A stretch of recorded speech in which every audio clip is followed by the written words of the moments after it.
এখন আমরা দেখব মৌলিক সংখ্যা। এক এবং ওই সংখ্যা ছাড়া অন্য কোনো সংখ্যা দ্বারা ভাগ করা যায় না, সেগুলো হচ্ছে মৌলিক সংখ্যা। এখন মৌলিক সংখ্যা আমরা কীভাবে চিনব বললাম, এক ছাড়া যদি কোনো সংখ্যাকে অন্য কোনো সংখ্যা দিয়ে ভাগ করা না যায় সেগুলো হচ্ছে মৌলিক সংখ্যা। তো ৬৭ মৌলিক সংখ্যা কিনা সেটা আমরা কীভাবে বের করব? ৬৭ যে মৌলিক সংখ্যা কিনা সেটা আমরা কীভাবে বের করব? সেটা বের করার জন্য আমাদের একটা প্রসেস খেয়াল করতে হবে। সেটা হচ্ছে এমন একটা সংখ্যা নির্ণয় যার হচ্ছে ৬৭ হতে যার বর্গ হচ্ছে ৬৭ থেকে ছোট। যেমন আমরা যদি ৬৭ মৌলিক সংখ্যা কিনে সেটা যদি বের করতে চাই, তাহলে প্রথমে আমাদের একটু দেখতে হবে ৬৭ এর বর্গ হয় এরকম একটা ছোট সংখ্যা। যেমন ৮টা হচ্ছে ৬৪, ৯ নং হচ্ছে ৮১। তাহলে ৯ নং ৮১ এটা ৬৭ থেকে বেশি বড় হয়ে যাচ্ছে, তাহলে এটা হবে না। তাহলে আমাদের নিতে হবে ৮টা ৬৪, অর্থাৎ 8-এর বর্গ। ঠিক আছে, 8টা কী হবে 64। 8টা যদি 64 হয় আমরা 8-এর বর্গ করব। তো 8-এর বর্গ যদি করি 8টা 64, তাহলে 8-এর চেয়ে এখানে লেখা আছে 9 থেকে ছোট মৌলিক সংখ্যাগুলো দিয়ে ভাগ করে দেখে। তাহলে আমরা যদি একটু দেখি 2, 3, 5, 7 এগুলো দিয়ে যদি আমরা ভাগ করি তাহলে আমরা মৌলিক সংখ্যাটা পাবো। অর্থাৎ আমরা মৌলিক যে সংখ্যাগুলো রয়েছে 2, 3, 5, 7, 8-এর উপরে যাব না। ঠিক আছে, যেহেতু এটা 67 বর্গ, 8-এর উপরে যাতে যাব না। তাহলে এখানে হচ্ছে আমাদের 2, 3, 5, 7 থাকে। তো আমরা যদি এগুলো দিয়ে যদি ভাগ করে দেখি 67 কিন্তু ভাগ করা 67 কিন্তু 2, 3, 5, 7 দিয়ে ভাগ করা যায় না, তাই এটি মৌলিক সংখ্যা। আর যদি ডিটেলস আমি একটু দেখাই, তাহলে এখানে 67 মৌলিক সংখ্যা সেটা কীভাবে বের করবো? সবার প্রথমে আমাদের হচ্ছে 8-এর বর্গ করতে হবে। 8 আর 64, 9-এর বর্গ করলে 81 হয়ে যাচ্ছে, তাহলে এটা হবে না। আমাদের 8-এর বর্গ যাচ্ছে, তাহলে 8-এর বর্গ হলে আমাদের 8-এর ভিতরে যে মৌলিক সংখ্যাগুলো রয়েছে সেই মৌলিক সংখ্যাগুলো হচ্ছে 2, 3, 5, 7। সেই 2, 3, 5, 7 দিয়ে কিন্তু আমাদের ভাগ করলে যদি 67কে ভাগ করা না যায় সেটা আমাদের ধরে নিতে হবে সেটা হচ্ছে মৌলিক সংখ্যা। ঠিক আছে, আচ্ছা। এছাড়াও মৌলিক সংখ্যা আমরা আরেকটা ভাবে মনে রাখতে পারি, সেটা হচ্ছে মৌলিক সংখ্যা একটা সূত্র রয়েছে, সেটা যদি আমি একটু দেখাই। যেমন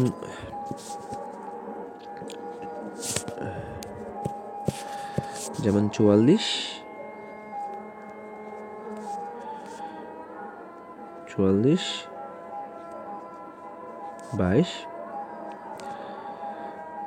32, 23, 21। ঠিক আছে, তো 44, 22, 32, 23, 21, তো এটা কিন্তু একটা মৌলিক সংখ্যার সূত্র। অর্থাৎ এটা দিয়ে আমরা কিন্তু 1 থেকে 100-এর মধ্যে কয়টি মৌলিক সংখ্যা আছে সেগুলো কিন্তু আমরা নির্ণয় করতে পারি। যেমন 1 থেকে 10-এর মধ্যে আছে কিন্তু 4টি মৌলিক সংখ্যা, 11 থেকে 20-এর মধ্যে আছে 4টি মৌলিক সংখ্যা, 21 থেকে 30-এর মধ্যে 2টি মৌলিক সংখ্যা, 31 থেকে 40-এর মধ্যে 2টি মৌলিক সংখ্যা, 41 থেকে 50-এর মধ্যে 3টি মৌলিক সংখ্যা, 51 থেকে 60-এর মধ্যে 2টি মৌলিক সংখ্যা, 61 থেকে 70-এর মধ্যে 2টি মৌলিক সংখ্যা, 71 থেকে 80-এর মধ্যে 3টা মৌলিক সংখ্যা, 81 থেকে 90-এর মধ্যে 2টি মৌলিক সংখ্যা এবং 91 থেকে 100-এর মধ্যে 1টি মৌলিক সংখ্যা। অর্থাৎ আমরা বুঝতে পারলাম 1 থেকে 100-এর মধ্যে যে মৌলিক সংখ্যাগুলো রয়েছে সেগুলোর মধ্যে 1 থেকে 50-এর মধ্যে রয়েছে হচ্ছে প্রায় 15টি মৌলিক সংখ্যা, আর হচ্ছে 51 থেকে 100-এর মধ্যে রয়েছে 10টি মৌলিক সংখ্যা। টোটাল কিন্তু 1 থেকে 100-এর মধ্যে 25টি মৌলিক সংখ্যা রয়েছে। অর্থাৎ আমরা দেখতে পারলাম 1 থেকে 50-এর মধ্যে 15টি মৌলিক সংখ্যা, আর 51 থেকে 100-এর মধ্যে 10টি মৌলিক সংখ্যা, অর্থাৎ টোটাল হচ্ছে 25টি মৌলিক সংখ্যা কিন্তু 1 থেকে 100-এর মধ্যে রয়েছে। তো এই 1 থেকে 10-এর মধ্যে কোন কোন সংখ্যাগুলো মৌলিক সংখ্যা সেটা আমরা জানি, 2, 3, 5, 7। আর 11 থেকে 20-এর মধ্যে কোন কোন সংখ্যাগুলো মৌলিক সংখ্যা আমি জানি, যেগুলো এক ছাড়া অন্য কোনো সংখ্যা দিয়ে ভাগ করা যায় না, সেগুলো হচ্ছে 11, 13, 17, 19।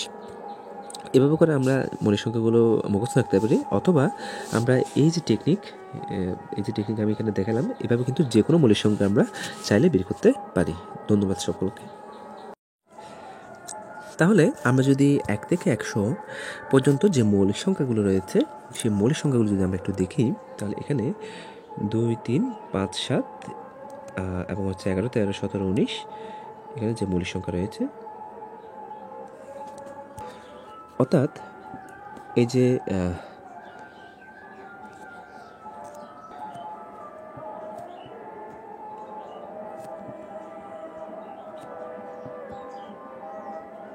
44, 22, 32, 23, 21।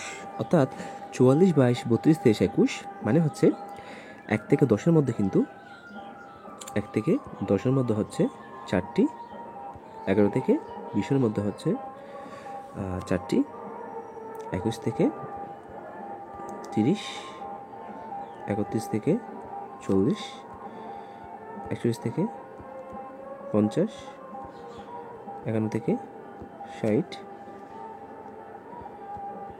61 থেকে 70, 71 থেকে 80, 81 থেকে 90, 91 থেকে 100। ঠিক আছে, তাহলে আমরা মৌলিক সংখ্যাগুলো একটু মুখস্থ রাখবো, অথবা মুখস্থ রাখলে আমাদের অনেক শর্টকাট হয়, সময় বাঁচে।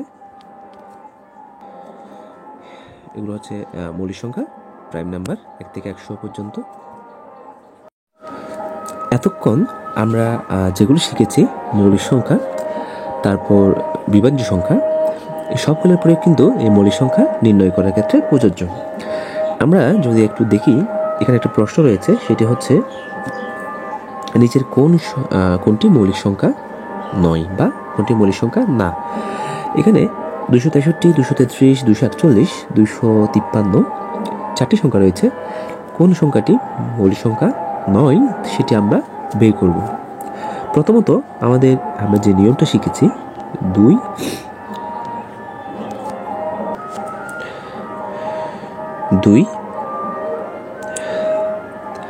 3, 5, 7,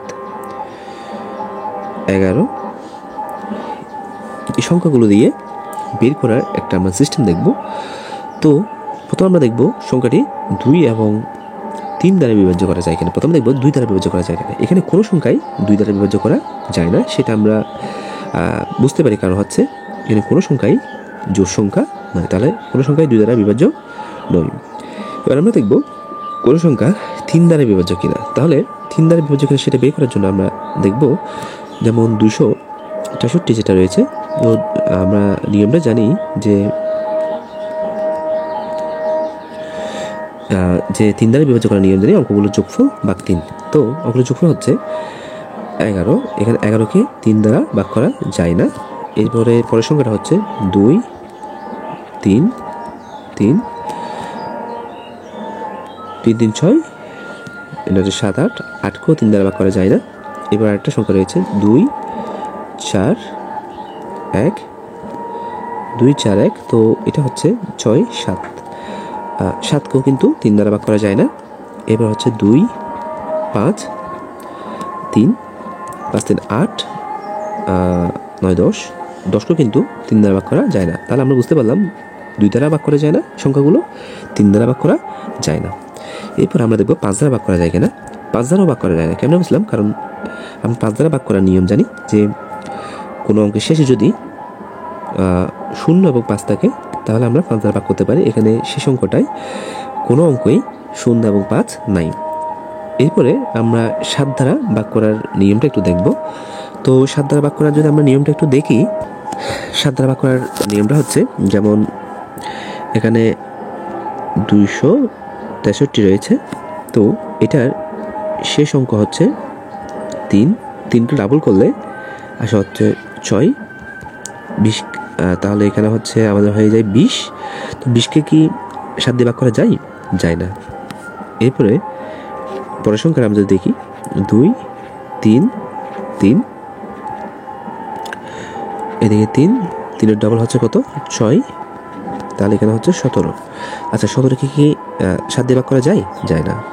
এরপরে 2, 4, 1,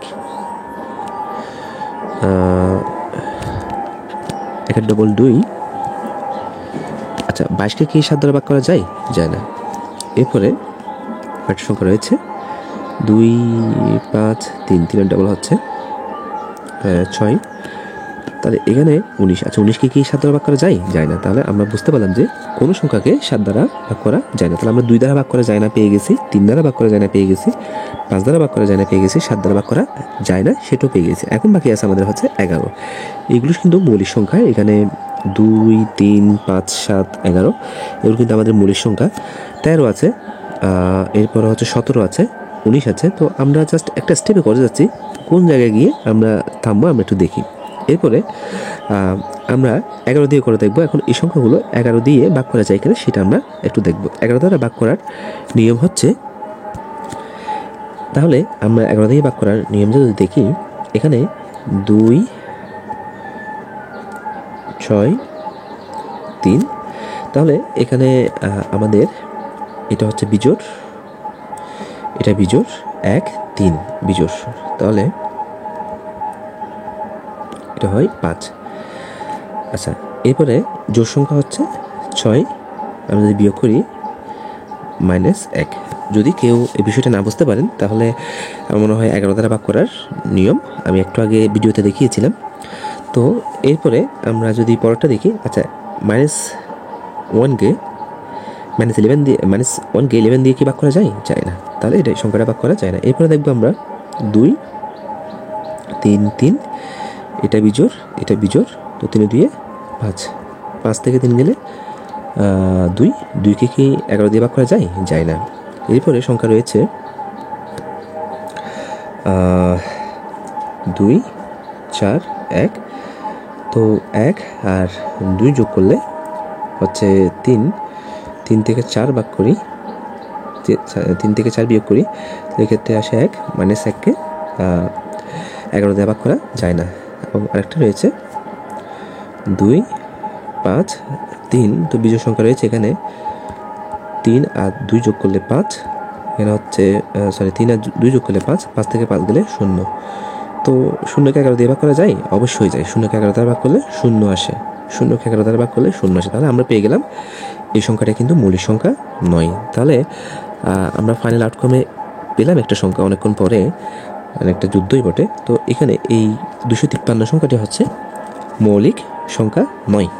এই যে এই সংখ্যাটা মৌলিক, এই সংখ্যাটা মৌলিক, এই সংখ্যাটা মৌলিক, 253 মৌলিক সংখ্যা নয়, কারণ এটি 11 দ্বারা বিভাজ্য। আচ্ছা, 11 দ্বারা বিভাজ্য, এই যে আমরা একটু দেখলাম টেকনিক্যালি শর্টকাটে, এটা একটু আবার যদি কেউ একটু রিক্যাপ করে বা আবার পুনরায় দেখে, তাহলে যদি কেউ না বুঝতে পারে পুনরায় দেখলে আবার ক্লিয়ারলি বোঝা যাবে। আমি দেখাই আসলে 253কে আসলে ভাগ করা যাচ্ছে কিনা। ঠিক আছে, 11 দ্বারা কিন্তু আমরা টেকনিক্যালি দেখছি ভাগ করা যাচ্ছে, কিন্তু এখন আমরা একটু দেখবো রিয়েলি আসলে এটা ভাগ করা যাচ্ছে কিনা। তাহলে আমরা যদি একটু দেখি 253, তো এটা যদি আমরা 11 দ্বারা ভাগ করি তাহলে 11 2 করে 22, এখানে হচ্ছে 3, 3। আচ্ছা, 3 11 33। তাহলে আমরা বুঝেই ফেললাম যে আসলেই সংখ্যাটা হচ্ছে 11 দ্বারা বিভাজ্য।